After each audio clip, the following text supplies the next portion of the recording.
Welcome to positionspecific.com. Hope everybody's staying safe and enjoying their week of Champions League football. In this video, we're going to focus on the defensive organisation of Atalanta. What stood out to us in this fixture is, was Atalanta going to stick with a traditional 3-4-1-2, or were they going to adapt to try and neutralise Paris Saint-Germain's strengths? That was the thing that sort of stood out to us and why we wanted to have a look at it. It also marries up with the sessions that we've uploaded this week around the defensive organisation. If you haven't yet seen them, there'll be links above. Or you can go onto any of our social media platforms to have a look. Also, what's people thinking about the new format? What do you think? Is it something that they should do moving forward, or do they go back to the traditional style of the home and away leg? For us, we found it quite exciting because it gives the underdogs a bit more of a chance in this one-off games. Plus, also, there's no room for error for the managers when they start to look at the tactical side of it. Substitutions, the shape that they pick up. No room for error when there's a one-off game. So we've liked the format, and we'd love to see them somehow introduce this in the future. So yes, just leave your comments below, and it'd be good to see what people's thoughts are around the format. Let's move on.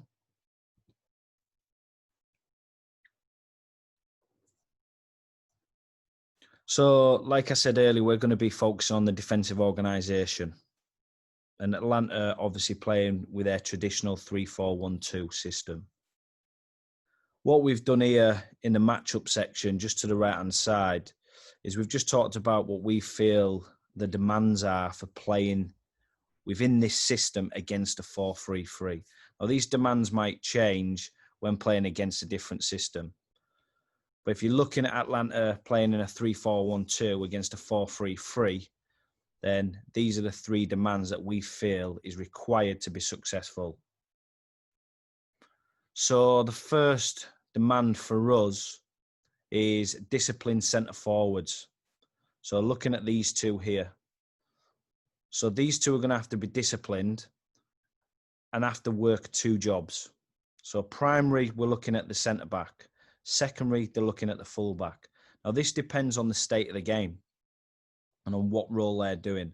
So if they're really under the cost, they might have to drop in and deal with a full back. If they're on top, or they're in a certain situation in a game, they might just occupy the centre back. But these two have got a really important job of doing two roles. The yellow stars next to him is where they was in their team for kilometres run. So 4 and 5, which doesn't surprise me. So alongside being disciplined, they've also got to work hard. And it's very hard getting central forwards to do this role. You know, from experience, it's difficult because they spend a lot of time away from the goal unless they're dominating. And they're getting asked to do a lot more running than they usually do. So it's a real tough job convincing and getting your players to do this role. The second important thing is high energy fullbacks or wing backs. So looking at these two here. Got a lot of high intensity runs to do over big distances. Also, they've got to be able to recognise when to jump and when to cover the defensive line. If you're looking at the left wing back, was third in the kilometres run within the team. Surprised that the right wing back wasn't in the top 5. But that says to us that the player here is more attacking minded than this one. The last thing for us is 1v1 specialist on the defensive line. So when these two systems are playing against each other, you're going to leave yourself one-on-one quite a lot of the time. If the wing-backs get caught out or the midfielders get overrun, they're going to be caught in 1v1 duels.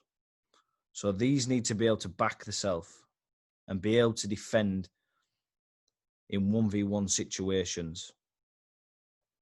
Now, over the past, managers have tended to put fullbacks in these areas because they're used to tracking wide forwards inside and defending in wide areas. But as the modern game's going, centre-backs are becoming more adaptable and being able to do this scenario better. When looking at the kilometres run, these were 1 and 2. So that tells us that they were doing a man-to-man system. And as we go through, we'll show you that. So that's just a little bit of an idea and an overview of what we felt the demands are for Atalanta, or if you're playing in this system against a 4-3-3, what we feel that you need to do, or you need to really look at to be successful.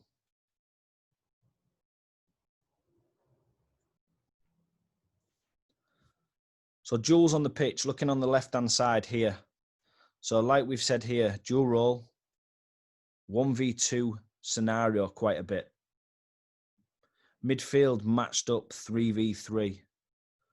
Now, this was interesting watching the game because Atlanta was near enough a man-to-man system and PSG were rotating and moving and dropping into certain areas, and these were just sticking with them. Now, you might know the Atlanta players more than us, so it'd be good to get your thoughts around this and if they do this all the time.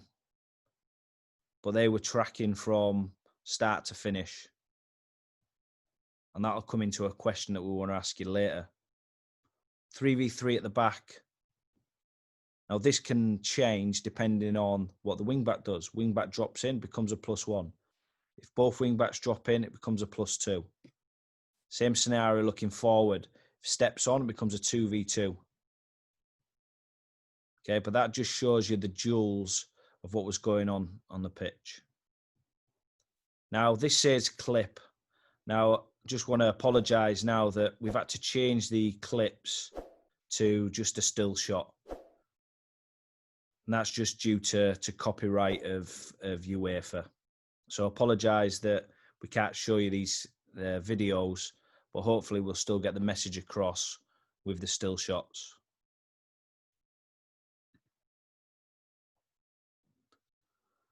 So in this still here, you got the two forwards occupying fullback, centre half, and same on this side. Midfield's locked on, and then they become a +1. So that's a left wing back dropped in, and then a 3 centre halves pushed across. Okay. Now, it's interesting because you can operate this in 2 ways. So you can do what Atlanta are doing, where they're stopping the inside pass and forcing the ball backwards, which is fine.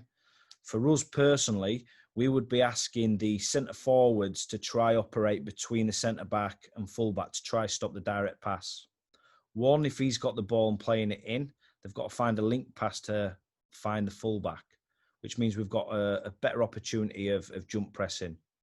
Also, if the left back's got the ball, like in this scenario, and the forwards in there, it's stopping them from recirculating the ball. And we know that they're either going to go back to the keeper or we're going to force them forward, which triggers all these to get tight. Now, that's just our way that we would do it. How Atlanta wanted to do it was force the ball backwards and then go into another area where they can start to press, which is fine. There's no right or wrong. So what had happened is they'd gone back to the left centre half, and the left centre half has played 30-40 yard pass. But what that allows is the left wing back to jump. Midfield have gone man for man, locked on. And actually the 2 forwards are staying high on the centre backs, which for me then stops them from circulating the ball, which is good. The danger is if he gets too tight and gets spun, then we're looking at which players change the mark, and then we're looking to try have that +1 on the back line.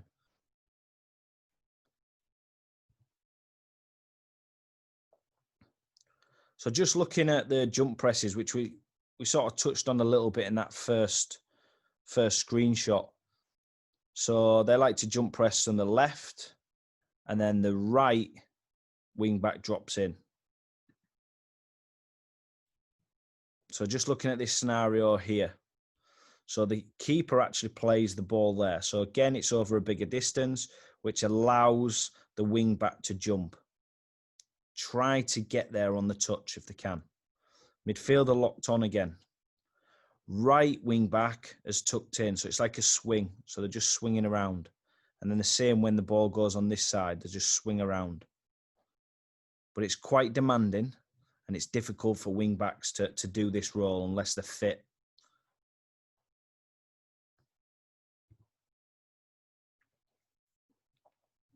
And this was just about 10, 15 seconds later where they played into midfield, got tight, and then stopping them from playing forward. And again, the wing back jumps on to put them under pressure. The only danger is, again, 1v1 in here. If he's got the ability to turn and beat the man, then you're asking a lot of problems.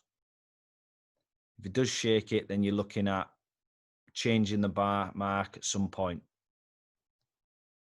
2 forwards are on the centre-backs, stopping them from circulating the ball. And from this scenario, they went back to the keeper. Very good shape from Atalanta. So all players have got themselves at a distance where if it's played to their man, they can arrive at the same time as the ball and win the ball. Now, obviously, the keeper's reluctant to play because if they do play and lose it, they've got bodies to counter-attack. Good distance to get on the ball, locked on in midfield, tight, a bigger distance because it's a longer pass.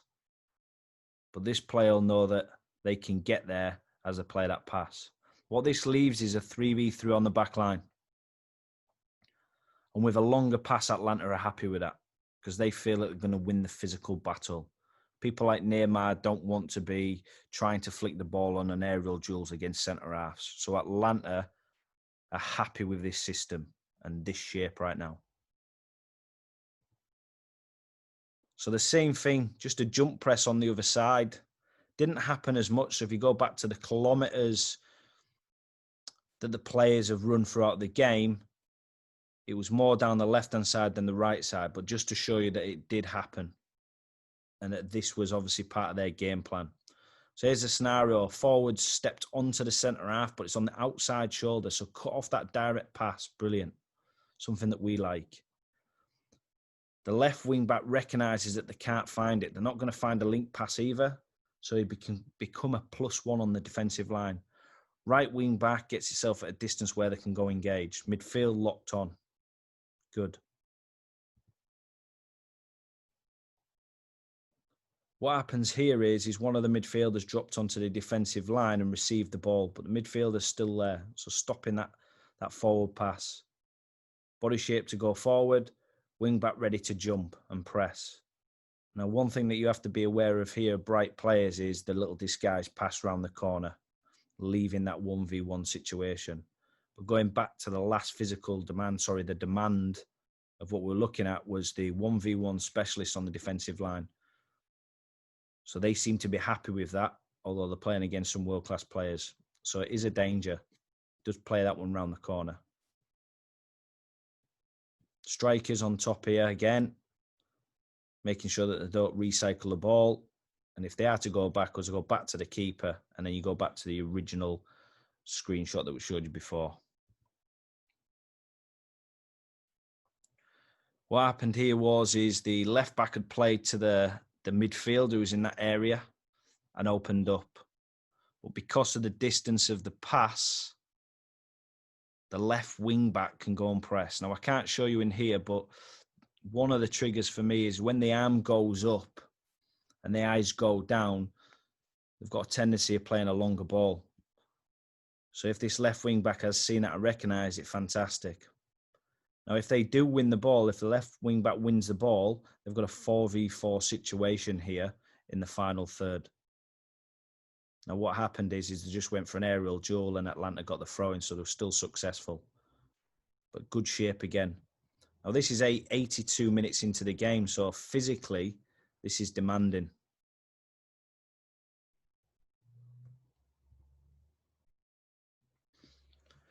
So a question we wanted to throw at you and get your ideas of what you would do. What I want you to think about is there's no right or wrong answer in this, and it doesn't matter what level that you work at. It's just good to get your idea and share ideas around of what you would do as a coach / manager in this scenario. So do you think Atalanta should have changed their system later in the game? And if so, why? Why would you change it? And if you wouldn't change it, what are the reasons? Is it because it's been successful for 80 plus minutes and you wouldn't want to change it? But leave your comments below. Let's make this interactive. Let's hear what your thoughts are. We're here to share ideas, and that's what we want to do. And again, just remember, there's no right or wrong answer. So get your answers down there and let's have a chat about it. What we would do, and I'll just go into it in a second. I'll just click on here. What we would do is, because of the 1v1 matchups and the amount of distances they were covering. So a prime example in this clip here, this is the central centre-back who eventually goes on a man marks Neymar. So physically that is demanding. The midfielder here actually tracks the midfielder beyond the defensive line and then comes back into shot in the video. Now this, yes, that's fine in 22 minutes. That's fine in 22 minutes. But can they physically keep doing this for 90 minutes, 90 plus minutes? So again, this is just another shot. That's them tracking Neymar. This is the right centre-back who was in the top 2 for kilometres run as well.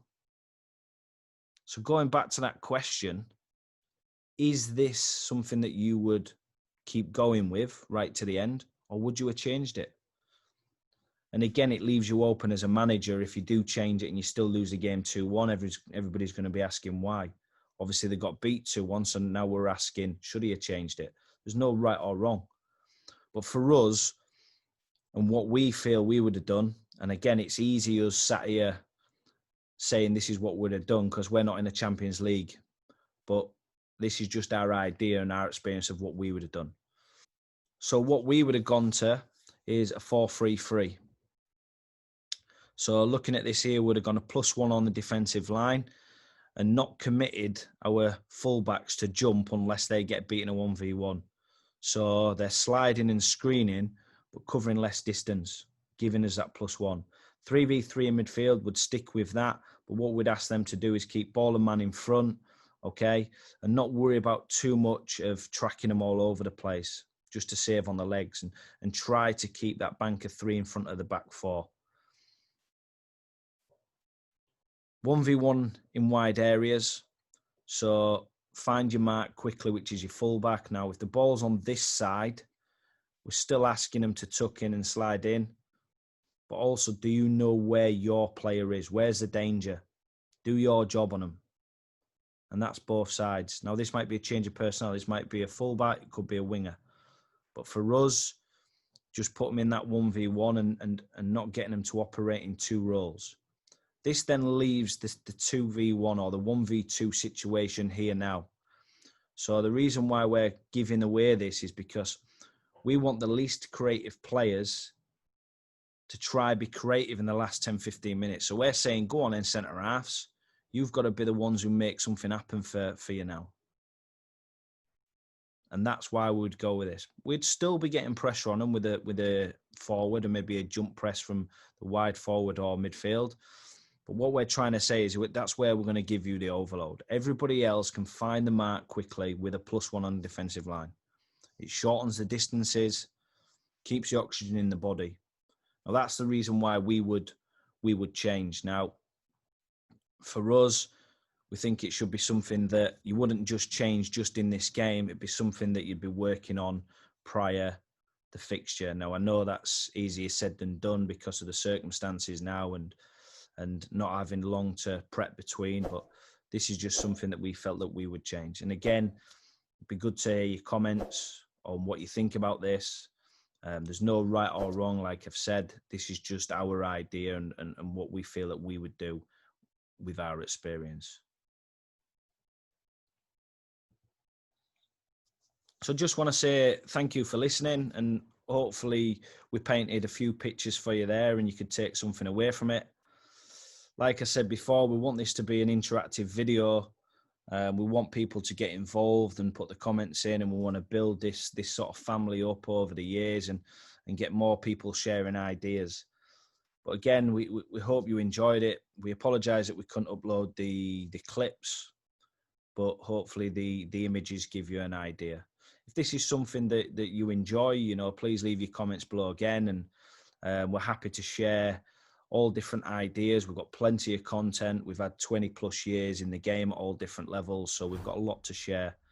So again, if it's something that you do like, you know, make sure that you subscribe, put on the notifications and leave your comments. But thank you again.